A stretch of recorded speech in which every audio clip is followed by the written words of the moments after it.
கோபுர தரிசனம் கோடி புண்ணியம். இன்றைய கோபுர தரிசனம் அருள்மிகு மங்களநாத சுவாமி திருக்கோவில் உத்தரகோசமங்கை. இங்கே இறைவன் மங்களநாதன், இறைவி மங்களாம்பிகை. பார்வதி தேவிக்கு இறைவன் வேத ஆகமங்களின் ரகசியங்களை இத்தலத்தில்தான் உபதேசித்தார். சிதம்பரத்திற்கு அடுத்து திருவாதிரை சிறப்பாக கொண்டாடப்படும் இடம் ராமநாதபுரத்திற்கு அருகே உள்ள உத்தரகோசமங்கை திருத்தலத்தில்தான். இங்கே 6 அடி உயர மரகத நடராஜ சிலை உள்ளது. இயற்கையாகவே நவகிரகங்களில் ஒன்றான பச்சை மரகதம் மென்மை தன்மை கொண்டது. அதாவது ஒளி அதிர்வுகளை தாங்கிக் கொள்ள முடியாத தன்மை கொண்டது.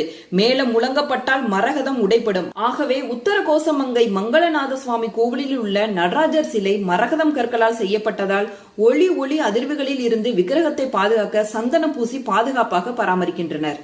திருவாதிரை நாளில் மட்டும்தான் அந்த சந்தன காப்பு களையப்பட்டு சிவபெருமானின் திருமேனியை மரகத வடிவிலேயே தரிசிக்கலாம் என்பது சிறப்பான விஷயம்.